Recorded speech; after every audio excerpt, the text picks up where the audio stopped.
Hi అండి, welcome to అమ్మ చేతి వంటలు. ఈరోజు వీడియోలో టేస్టీగా హెల్తీగా ఉండే కరివేపాకు కారం ఎలా తయారు చేయాలో చూద్దాం. ముందుగా స్టవ్ వెలిగించి కడాయి పెడుతున్నాను. కొద్దిగా నూనె వేస్తున్నాను.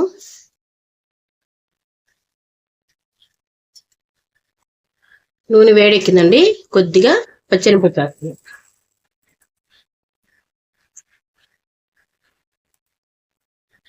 కొద్దిగా సాయి మినపప్పు, కొద్దిగా జీలకర్ర, కొద్దిగా మెంతులు,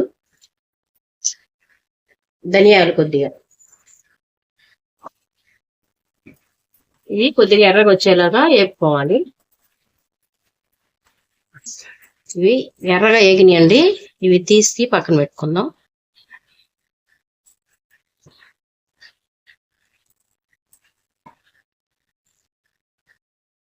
కొద్దిగా నూనె ఉంది కండి, ఈ నూనెలోనే ఎండుమిరపకాయలు వేద్దాం. ఒక 20 కాయలు వేసాను.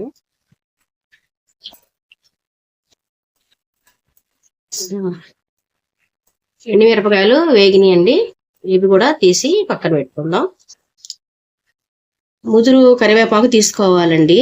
దీంట్లో ఆకు ఏమన్నా బాగోలేని చూసి తీసేసి శుభ్రంగా కడిగి వడగిన్నెలో వేసేయాలి. నీళ్ళన్నీ కారినాక పొడి క్లాత్ తీసుకొని ఫ్యాన్ గాలి కింద ఆరబెట్టుకోవాలి. శుభ్రంగా నీళ్ళేమి లేకుండా చూసుకోవాలండి. కరివేపాకు నీళ్ళు ఏమైనా ఉన్నా బూజు వచ్చింది. నీళ్ళన్నీ ఆరిపోయినాక కరివేపాకు ఇట్లా పొడి పొడిలాగా బాగుంటుంది. అప్పుడు ఇవి తీసి వేపుకోవాలన్నమాట. కొద్దిగా నూనె వేస్తున్నాను. ఇప్పుడు కరివేపాకు వేస్తున్నాను.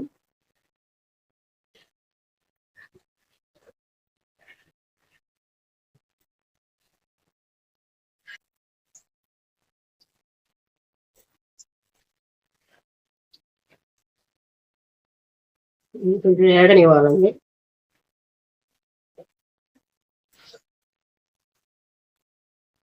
ఈ లోపల ఎండుమిరపకాయలు వేపాం కదండి, ఇవి గ్రైండ్ చేసుకుందాం.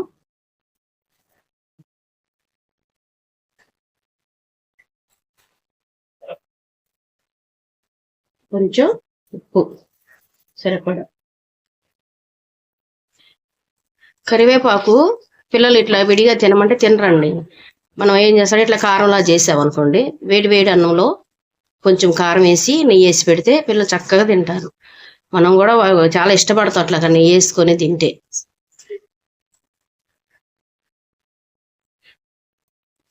కరివేపాకు కంటి చూపు కూడా చాలా మంచిదండి.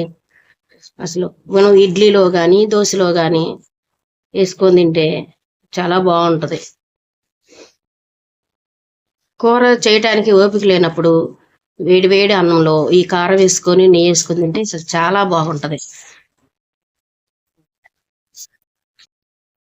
ఇలా క్రిస్పీగా అయ్యేంత వరకు వేయించుకోవాలండి కరివేపాకు. ఇప్పుడు స్టవ్ ఆఫ్ చేస్తున్నా.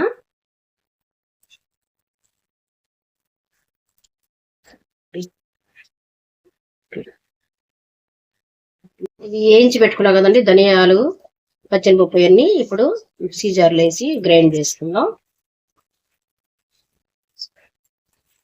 కొద్దిగా చింతపండు వేస్తున్నాం.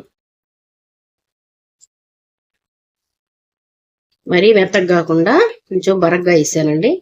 ఇప్పుడు కరివేపాకు వేసుకుందాం.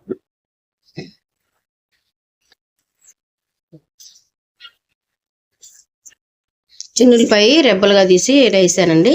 ఇప్పుడు మిక్సీ వేసుకోవాలి. అంతేనండి, కరివేపాకు కారం రెడీ అయిపోయింది.